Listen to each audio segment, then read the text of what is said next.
which tells us how much is the magnitude of a particular physical quantity. Example, like I have a container in which milk is put. Now somebody asks me, how much is the milk? Then, with the help of a measuring standard small container, which we call as liter, I can tell that this particular drum has 50 liters of milk. So therefore, the quantity of the milk was represented with the help of what unit? Liter.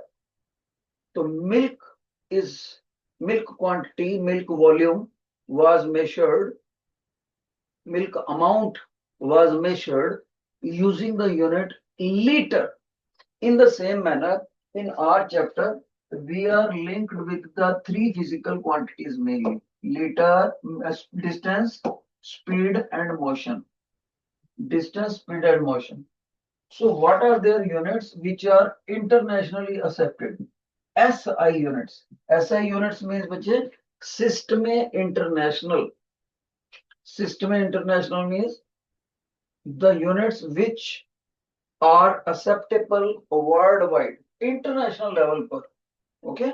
English में हम इसको क्या बोल सकते हैं? International system of units. So one is your distance. Always remember its unit is meter. देख लो spelling, देख लो METRE लिखना है. Okay, not ER. टाइम, उसका सिंबल है S, which is stands for second. Second इसका इंटरनेशनल यूनिट है बेटे. और एक टर्म है स्पीड. स्पीड का इंटरनेशनल यूनिट होता है M/S. ओके, इसको क्या बोलते हैं? Metre per second. Metre per second. Important thing. Is there any other way to represent meter per second? Yes, there is an other method also. So M/S can also be written as MS S raised to the power -1. MS raised to the power -1. Why -1? Because S is brought from denominator side to numerator side. ठीक है, तो या तो metre पर second ऐसे लिखेंगे ऐसे. अब एक बच्चा कहता है, ध्यान से सुनना बेटे, मैंने इनकी ऐसे यूनिट येलो कलर से लिखी, लेकिन कोई बच्चा बोलता है सर आपने तो अदर यूनिट्स भी मेंशन करा, तो क्या इनकी दूसरी यूनिट्स भी होती हैं? यस, होती हैं दूसरी यूनिट्स. वो कौन सी होती है? एक बच्चा मेरे से पूछता है sir what do you mean by दूसरी units, other units?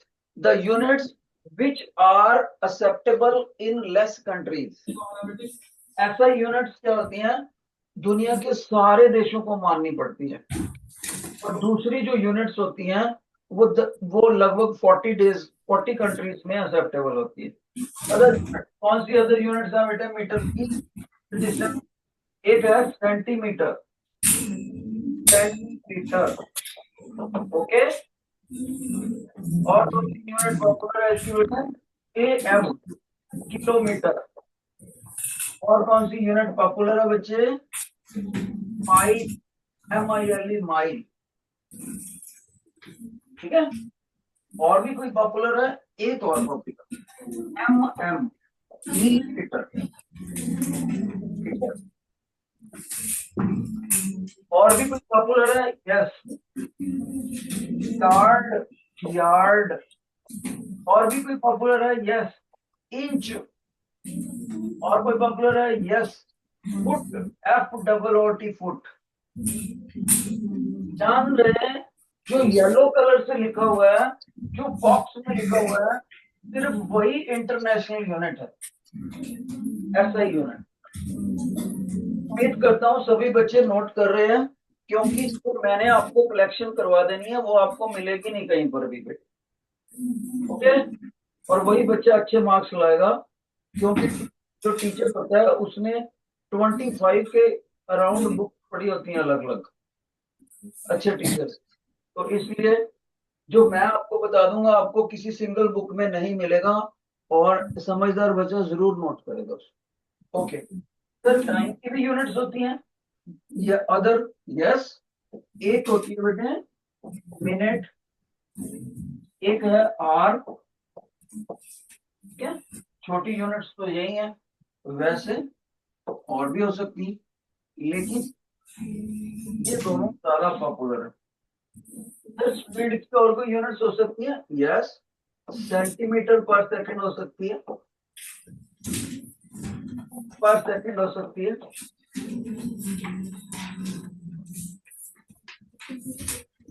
Metre metre पर मिनट हो सकती है बेटे, मीटर पर minute.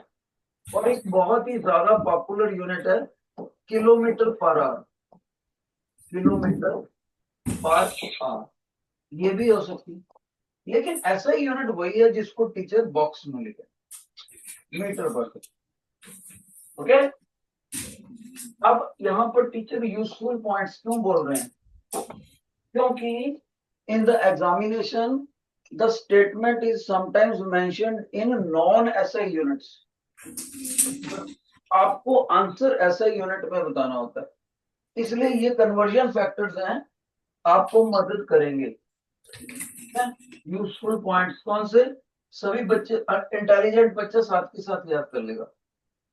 1 kilometre equal to 1000 metre, 1 metre 100 centimetre, 1 centimetre 10 millimetre, 10 millimetre, 1 yard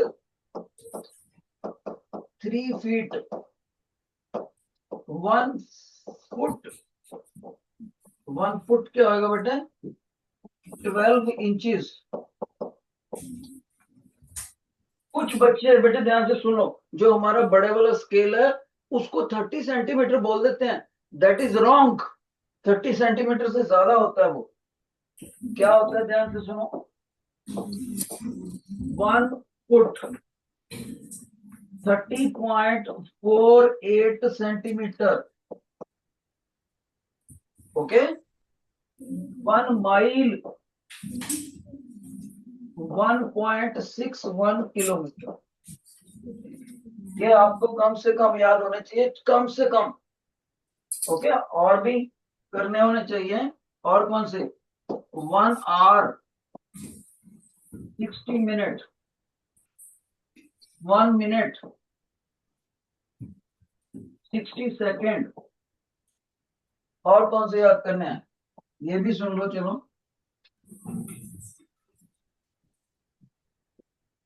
ये नीचे वाला कॉलम हम थोड़ा सा एक्सटेंड कर लेते हैं।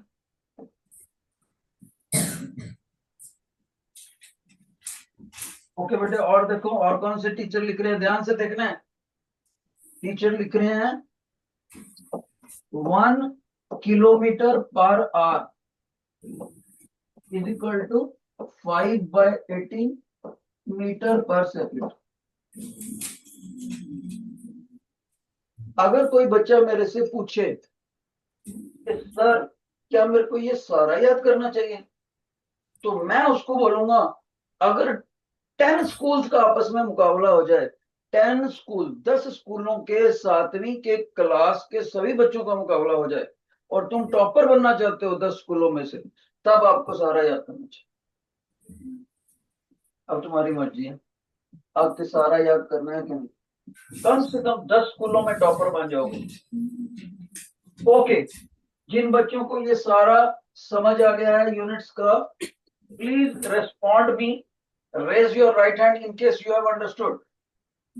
Raise your right hand, raise your right hand, give the indication if you have understood. तो बच्चा बोलेगा सर ये प्योर क्रैमिंग है, रॉट लर्निंग है? The answer is pure cramming, rote learning, रट्टा लगाना है इसको बिल्कुल। ओके, आगे बढ़ते हैं, आगे बढ़ते हैं बच्चे, शाबाश। अब मैं अपने बच्चों को समझाऊंगा डिस्टेंस का मतलब क्या है, स्पीड का क्या मतलब है, उसके बाद हम असाइनमेंट करेंगे, कुछ सिंबल्स यूज करेंगे। शाबाश। Another heading, important important factors, miscellaneous important factors. कौन कौन से बेटे? ध्यान से सुनना, मैं एग्जांपल के साथ बताऊंगा। मान लीजिए this is a student who is in the school। एक बच्चा अपने स्कूल में बैठा है और लास्ट लेक्चर ओवर हो गया, छुट्टी हो गया। अब ये बच्चा अपने स्कूल से घर पे जाएगा, स्कूल से घर में जाएगा ये बच्चा, तो उसका घर है यहाँ पर, ओके, होम। तो चाहे वो बच्चा टू व्हीलर से जाता है या पैदल जाता है या वो बाय बस जाता है, मान लीजिए उसको ये रास्ता फॉलो करना। This is the path followed by the student. तो ये जो व्हाइट कलर की लाइन है, इसको हम इसकी लंबाई को डिस्टेंस बोलेंगे। तो एस क्या था उसका? एस को बोलते हैं इनिशियल पॉइंट, इनिशियल पॉइंट। और बेटे एच को क्या बोलेंगे? Final point. और ये व्हाइट कलर की जो लाइन है, इसको क्या बोलेंगे? Length of actual track followed, actual track followed, okay. और इनिशियल पॉइंट का एक नाम और भी है। What is the name of other point? Starting point.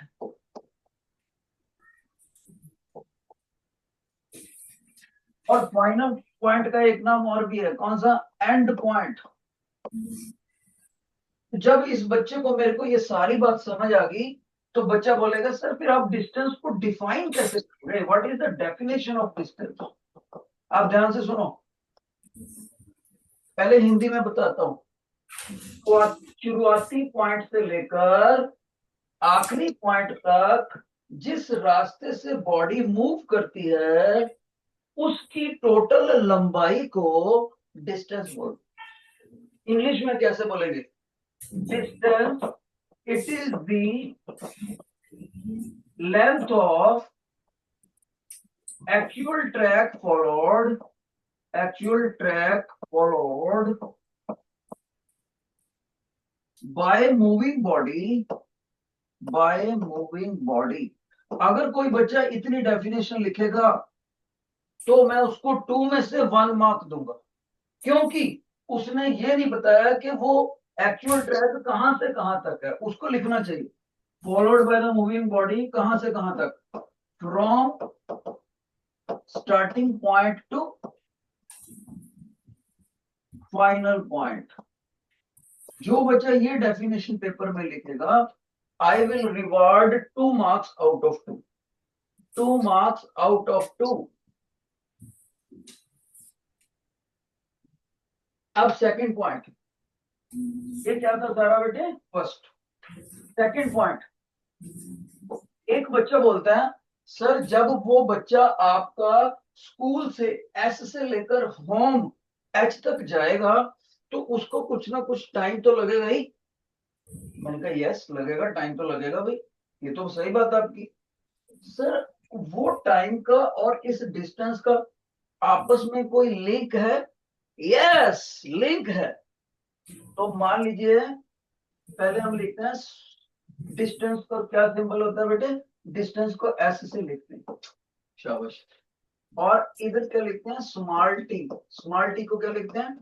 Time consumed, time consumed to cover distance, distance, okay. अब बच्चा कहेगा सर इन दोनों में रिलेशन क्या है? तो मैं बताऊंगा रिलेशन ऐसे। पहले हम नोट कर लेंगे कि कितना डिस्टेंस कवर करा। हम लिखेंगे डिस्टेंस कवर्ड, बॉडी ने डिस्टेंस कवर्ड करा, और अच्छे से लिखना चाहूं तो लिखना पड़ेगा distance covered from initial to final point, okay, divided by time taken. Time taken, क्या दोनों सारी क्लासों में कोई ऐसा बच्चा है जो मेरे को बता सके इस रेशो का आंसर क्या आएगा? What will be this representing? शाबाश। Distance covered divided by time taken is known as what? Anybody? Anybody in the school?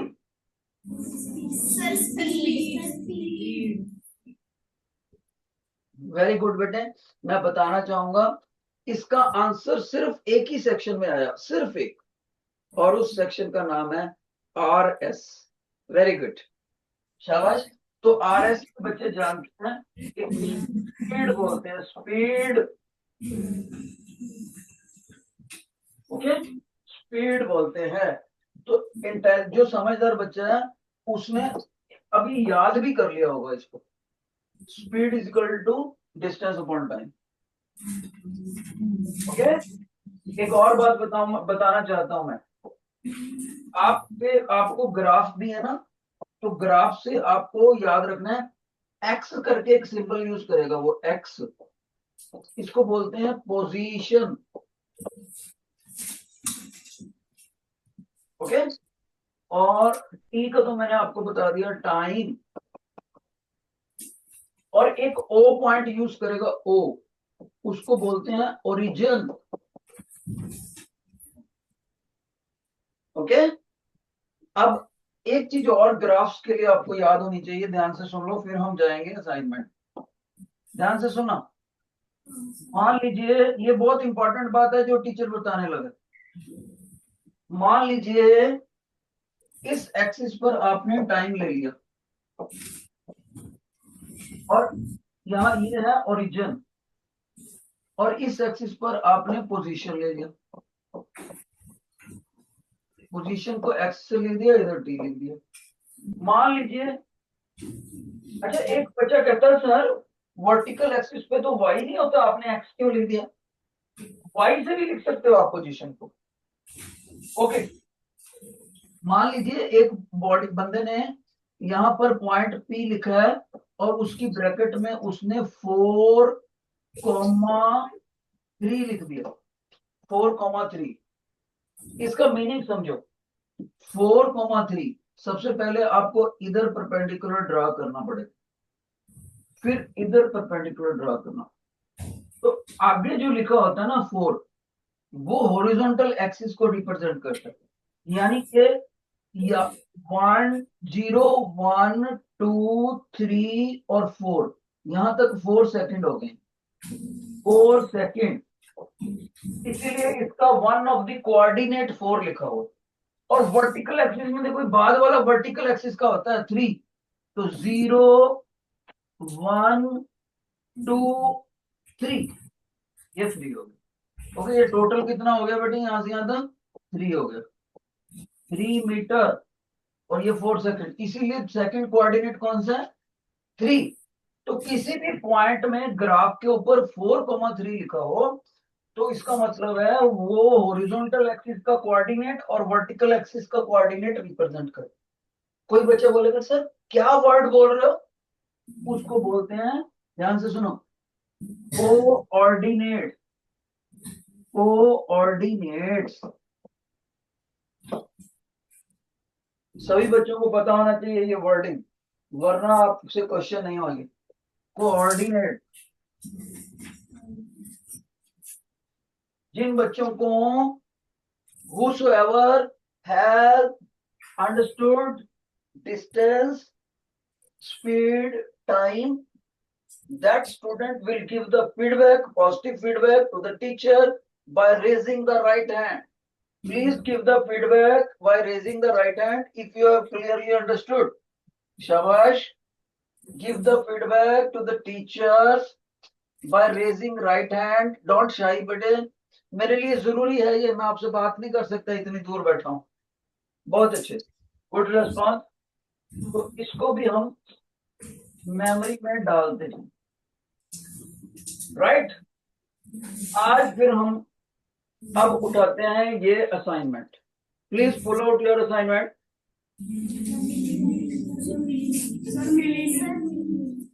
मिली नहीं है? बाकी सेक्शंस के पास तो है।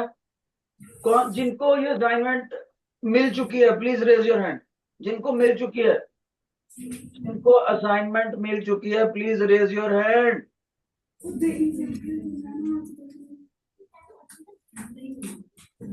बेटे मैं आपको कह रहा हूं जिनको असाइनमेंट मिल चुकी है। नाम है motion and graphs. Motion and graphs जिनको मिल चुकी है असाइनमेंट, अपना हाथ खड़ा करें बेटे, मैं बार बार पूछ रहा हूँ।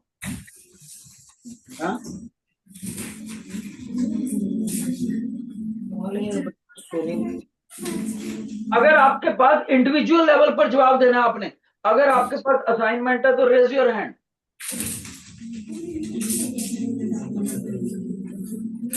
किसी को भी एक ही क्लास को मिली है फिर।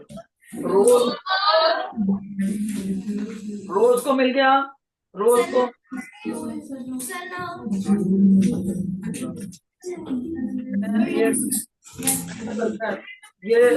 ये आपको असाइनमेंट हमने तो आपके स्कूल तक पहुंचा दी है, वो फोटोस्टेट मशीन के पास ही पड़ी रह गई है। तो ऐसे करता हूं मैं, क्वेश्चन अपनी तरफ से करवाता हूं, बाद में वो असाइनमेंट आप कलेक्ट जरूर कर रहे हैं, उसको फोटोस्टेट करके आपके स्कूल की फोटोस्टेट मशीन के पास पड़ी है, उसको लेके जरूर आना आपने आज। ठीक है? अभी मैं अपनी तरफ से क्वेश्चन करा दूं और असाइनमेंट से ही कराऊंगा, डोंट वरी। क्वेश्चन भी समझाऊंगा साथ में, don't worry don't worry.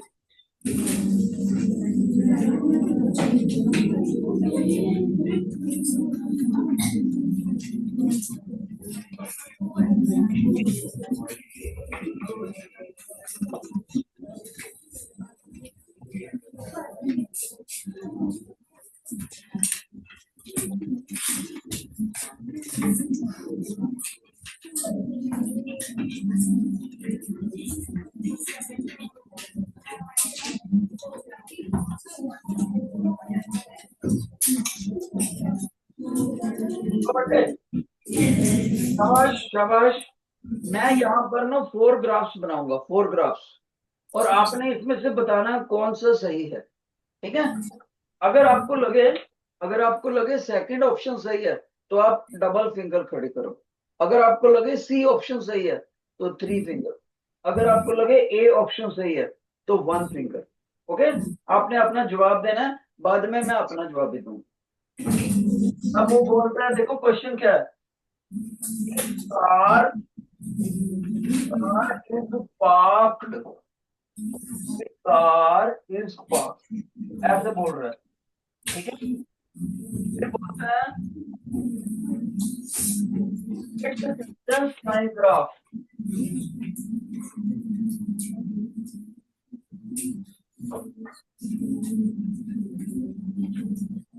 It's time graph.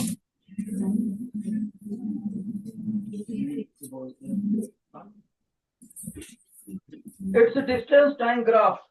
क्या है? ध्यान से सुनो, कौन सा होएगा आप मेरे को बताना। एक ग्राफ ऐसे दिया हुआ मैंने, टाइम डिस्टेंस, और मैंने ग्राफ दिया ऐसे, ये ऑप्शन। सेकंड ऑप्शन मैंने दिया ऐसा, टाइम डिस्टेंस, मैंने दिया है मैंने ऐसा।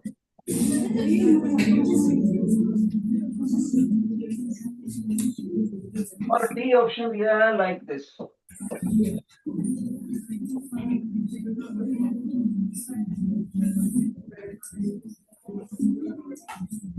Yes, star.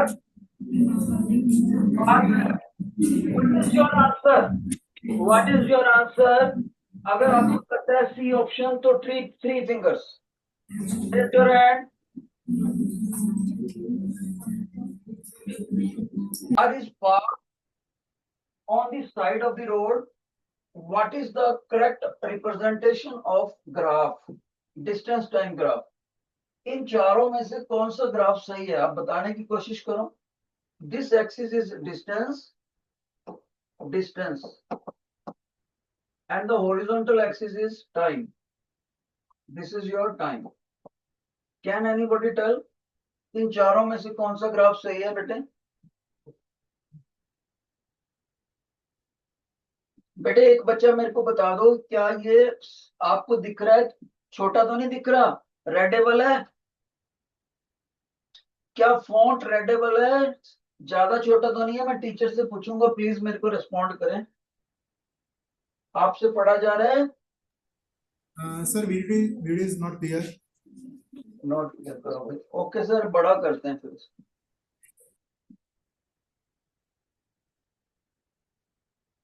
ओके, और कर लो, करना। सर आप बताना प्लीज, आप रेडेबल है कुछ पहले से? Sir picture is blur. Picture is blurred, क्या करें फिर? इशू के कारण होगा सर, वीडियो प्रॉपर क्लियर नहीं आ रहा। ओके सर, फिर मेरे को हाथ से ही करना पड़ेगा, छोड़ इसको, बताओ। तो मैं फिर क्वेश्चन खुद ही करता हूँ, छोड़ो ये।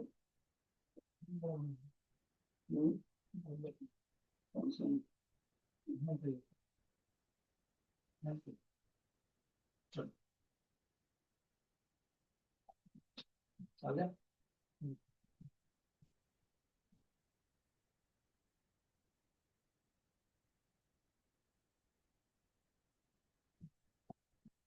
चलो बेटे, अब मैं खुद ही एक्सप्लेन करता हूँ। लुक हियर, याद रखना जब भी कार पार्क्ड है, that means car is at rest. तो बेटे जब रेस्ट पर है तो क्या उसका ओरिजिन से डिस्टेंस चेंज होएगा? एक बच्चा कहेगा सर नहीं चेंज होएगा, क्योंकि आपने रेस्ट पर कर दिया, जितने डिस्टेंस पर है बॉडी उतने पे ही रहेगी। तो आप देखो इसमें, अगर मैं फर्स्ट ग्राफ देखूं तो ये रॉन्ग है। क्यों? मैं अलग अलग टाइम लेता हूं और परपेंडिकुलर ड्रा करके देखता हूं, और सभी में ये अलग अलग पॉइंट डिस्टेंस आ रहे हैं। तो इसका मतलब तो ये बॉडी इन मोशन होगी। और पार्क के अंदर अगर गाड़ी पार्क है तो मोशन में तो हो ही नहीं सकती, क्योंकि अलग अलग मोमेंट के ऊपर देखो, T1 मोमेंट के ऊपर S1 डिस्टेंस हो गया इतना, और T2 मोमेंट के ऊपर T2 इतना T2 है, और परपेंडिकुलर ड्रा करा, इधर से इधर ड्रा करा, ये S2 डिस्टेंस हो गया। तो ये तो मोशन में है, हमारी गाड़ी पार्कड है, इसलिए फर्स्ट ग्राफ गलत हुआ। ओके, थर्ड में देखें, इसमें भी अलग अलग टाइम देखो, अलग अलग टाइम पे अलग अलग डिस्टेंस आ रहे हैं। अगर बॉडी रेस्ट पर होती तो टाइम तो बीतता जाता, लेकिन उसका डिस्टेंस चेंज ना होता। तो ये भी इन मोशन है बॉडी। और इसमें भी देखो, ये T1 टाइम, ये T2 टाइम, परपेंडिकुलर ड्रा करा तो यहाँ आ गया, परपेंडिकुलर ड्रा करा तो यहाँ आ गया, अलग अलग टाइम पे अलग अलग डिस्टेंस आ रहा है। जबकि रेस्टेड बॉडी वो होती है जिसमें अलग अलग टाइम पे सेम डिस्टेंस है। ये भी गलत हो गया, ये भी गलत, ये भी गलत। हमारी कार तो रेस्ट पर है, तो ये सही है बेटे, बी ऑप्शन। क्यों? देखो, अगर मैं T1 टाइम ले लूंगा यहां तक, T1, तो परपेंडिकुलर ड्रा करा, उससे इधर आगे ग्राफ से, तो डिस्टेंस हो गया S1। फिर मैं नया टाइम लेता हूं, मान लीजिए यहां ले लिया T2, तो शुरू से लेकर यहां तक कितना टाइम हो गया? T2। फिर परपेंडिकुलर ड्रा करा, ग्राफ से कट करा, फिर इधर को आ गए, फिर भी उतना ही डिस्टेंस रहा, S2। तो हमने देखा एट T1 डिस्टेंस कितना? S1। एट T2 डिस्टेंस कितना है? वो भी S1 ही है। तो टाइम बीतता गया और डिस्टेंस वही रहा, इसलिए ये वाला motion, that is a line parallel to the time axis, ये करेक्ट है। जिन बच्चों को ये समझ आ गया कि रेस्टेड बॉडी के लिए ग्राफ टाइम एक्सिस के पैरेलल होता है, प्लीज रेज योर हैंड। जिनको समझ आ गया, बहुत अच्छे, बहुत अच्छे, शाबाश। और अगर कोई बच्चा मेरे से बोले सर इसमें कम से कम क्या चीज याद करूं मैं, ये इतना सारा जो बताया आप, इसमें कम से कम क्या चीज है जरूरी, तो मैं उसको बोलूंगा बेटे, अगर एक तरफ टाइम दिया हो पेपर में और एक तरफ डिस्टेंस दिया हो, डिस्टेंस की बजाय कभी कभी पोजीशन भी देता है, पोजीशन, दोनों में एक ही बात है। तो वही बॉडी, वही ग्राफ एट रेस्ट बताएगा जो ग्राफ टाइम एक्सिस के पैरेलल होगा। ये टाइम एक्सिस है, उसके पैरेलल लाइन आएगी। देखो सारी जगह पर गैप बराबर होना चाहिए। तो ये ग्राफ आ गया हमारा। इसके लिए फॉर ए रेस्टेड बॉडी, तो कोई बच्चा मेरे से बोले सर अगर मैं ये नोट कर लूं तो इससे मेरे बाकी क्वेश्चन हो जाएंगे रेस्टेड बॉडी के? बिल्कुल हो जाएंगे, बिल्कुल, इसको नोट कर लेना चाहिए। एक इंपॉर्टेंट बात, क्या ये बॉडी रेस्टेड है जो ओरिजिन के ऊपर है? ये रेस्टेड तो है लेकिन ओरिजिन के ऊपर नहीं है, क्योंकि अगर ये ओरिजिन के ऊपर रेस्टेड होती, देखो तो ग्राफ ऐसा आता, टाइम, डिस्टेंस, और आपको टीचर ने समझाया था ओ पॉइंट को ओरिजिन बोलते हैं। ओके, तब इसका ग्राफ ऐसा होता येलो लाइन की तरह, ये होता फिर इसका टाइम एक्सिस खुद ही ग्राफ होती। तो आप बोलोगे यहां पर भी बॉडी रेस्ट पर है, बॉडी एट रेस्ट, लेकिन एक कंडीशन है, एट ओरिजिन। और इसमें क्या है, ये देखो यहां से यहां तक डिस्टेंस को मान लेते हैं हम S1। तो ये किसका ग्राफ है? ये भी रेस्टेड पर है लेकिन ओरिजिन से S1 डिस्टेंस की दूरी पर। ठीक है, तो ये क्या है, graph for a rested body at S1 distance away, AWAY, away from origin. Origin point को O से लिखते हैं हमेशा, O, ओरिजिन। तो दो तरह के ग्राफ होते हैं बस रेस्टेड बॉडी। उम्मीद है आपको दोनों समझ आ गए। जिनको दोनों ग्राफ समझ आ गए हैं please raise your hand, please raise your hand rested body के लिए। ओके, बस याद रखना है ये ओरिजिन पर, ये नॉन ओरिजिन के ऊपर। ठीक है, आगे बढ़ते हैं। सेकंड क्वेश्चन में मैंने एक ऐसा ग्राफ दिया आपको असाइनमेंट में, ध्यान से सुनो। सेकंड क्वेश्चन में मैंने इधर ले लिया टाइम और इधर ले लिया बेटे पोजीशन, पोजीशन, और ये ओरिजिन है। टाइम सेकंड में, पोजीशन मीटर में, और मैंने ग्राफ ऐसे ड्रा करा हुआ है। ध्यान से देखो ग्राफ कैसे कर रहा है टीचर, ये ऐसे। ओके, और इस ग्राफ पे मैंने दो पॉइंट्स ले ली, दो पॉइंट्स। एक पॉइंट को मैंने P मेंशन करा और एक पॉइंट को मैंने करा Q मेंशन। ओके, और P के अंदर मैंने कौन से कोऑर्डिनेट्स लिखे हैं, 2,2, और Q के अंदर कौन से कोऑर्डिनेट्स लिखे हैं, 4,6, 4,6। ये ग्राफ देने के बाद मैंने आपसे क्वेश्चन में पूछ लिया what is the speed of it, speed of body पूछ लिया, स्पीड ऑफ बॉडी। तो कैसे निकलेगा, कोई बच्चा बता सकता है कैसे निकलेगा?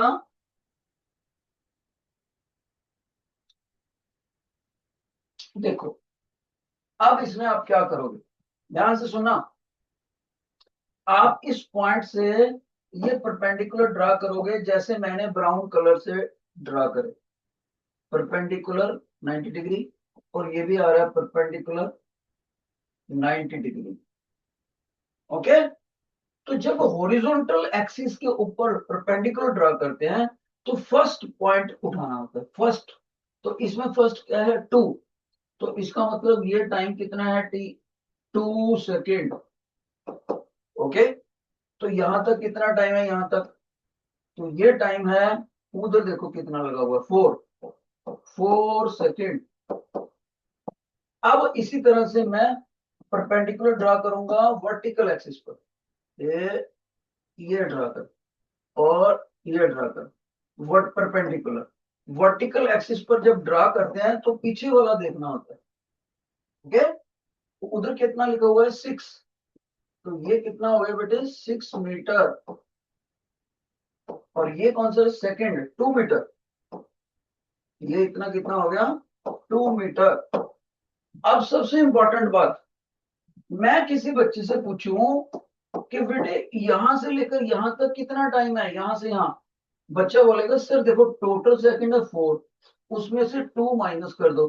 तो ये जो आप व्हाइट लाइन लगा रहे हो ना, ये व्हाइट लाइन पी से लेकर क्यू तक का टाइम बताती है, और वो बनेगी 4 - 2 = 2 सेकेंड। I said okay.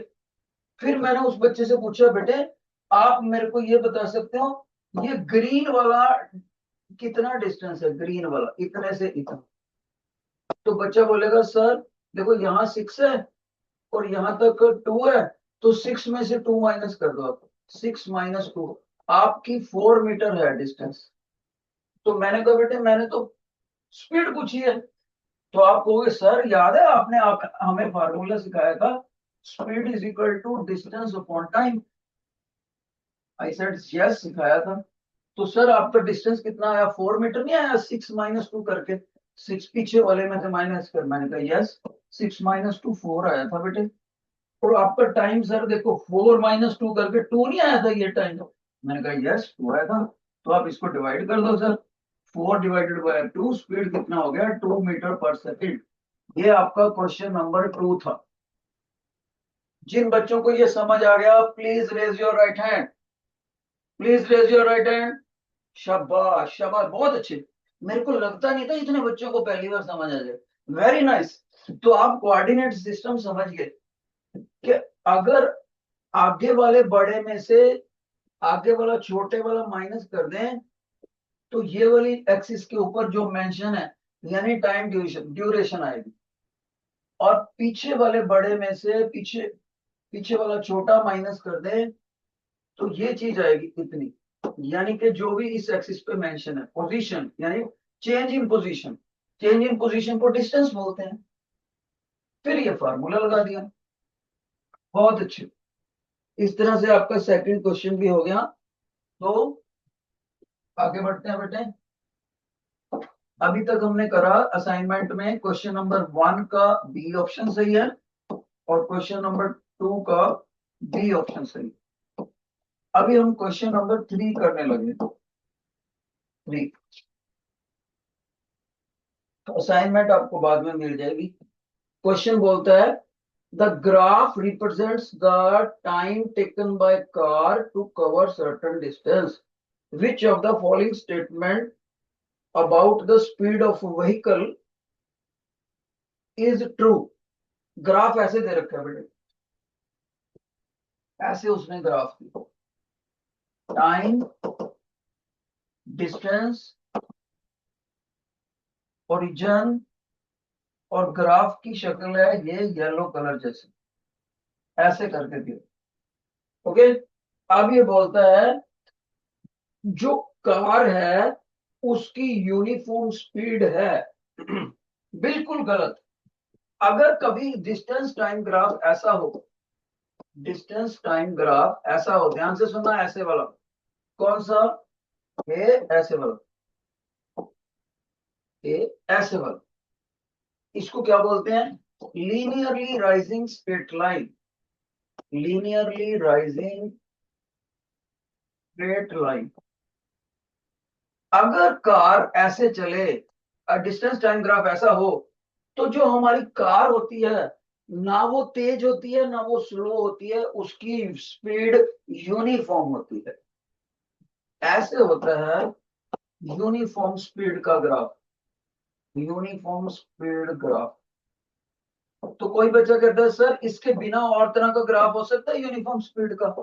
कभी भी नहीं हो सकता, सिर्फ और सिर्फ यही ओनली वन ग्राफ है, only one uniform speed graph. तो ये वाला फर्स्ट ऑप्शन में बोल रहा है A option, it represents the uniform speed, बिल्कुल गलत। Second, it has the uniform speed as the speed of the vehicle keeps on changing. फिर से यूनिफॉर्म स्पीड बोल दिया, wrong. It has non-uniform motion as time and distance are changing with the time. Okay, non-uniform motion सही है। जब speed changeable हो तो non uniform motion होता है। ओके। ध्यान से सुनना, सी ऑप्शन में बोलता है वो नॉन यूनिफॉर्म स्पीड, बिल्कुल सही, नॉन यूनिफॉर्म स्पीड ठीक है, लेकिन डी ऑप्शन भी देख लेते हैं, it has non uniform speed as speed of the vehicle keep on decreasing, गलत। अगर स्पीड डिक्रीज करे, ध्यान से सुनना, अगर स्पीड डिक्रीज करे तो डिस्टेंस टाइम ग्राफ ऐसा होता है, ये ऐसा, डिक्रीज में, इसमें स्पीड डिक्रीज करती है बेटे, और ये जो ग्राफ है इसमें स्पीड इंक्रीज करती है, इंक्रीज। तो डी ऑप्शन भी गलत हुआ, सी सही। ओके, तो इस ग्राफ में टीचर ने आपको तीन बातें सिखाई, तीन बातें। अगर बॉडी ना तेज होएगी ना स्लो होएगी, उसकी यूनिफॉर्म स्पीड होएगी तो ऐसा ग्राफ। अगर बॉडी की स्पीड चेंज होएगी और वो वक्त के साथ तेज होएगी तो ऐसा ग्राफ। अगर बॉडी की स्पीड चेंज होएगी और वो वक्त के साथ स्लो पड़ेगी, धीरे हो जाएगी, तो ऐसा ग्राफ। जिन बच्चों को ये क्वेश्चन समझ आ गया, please raise your right hand, please raise your right hand. शाबाश बेटे, फीडबैक जरूरी है। देखो आप ये, हाँ, मैं आपको बताना चाहूंगा, सारी सेक्शंस अच्छे पढ़ रहे हैं, लेकिन एसएफ सेक्शन में थोड़ा सा जो दीवार के साथ क्लास है उसका ध्यान कम है। तो आज इतना ही कर पाएंगे, क्योंकि अगले लेक्चर में बाकी क्वेश्चन करेंगे। अब हम दूसरे सब्जेक्ट का लेक्चर लेते हैं।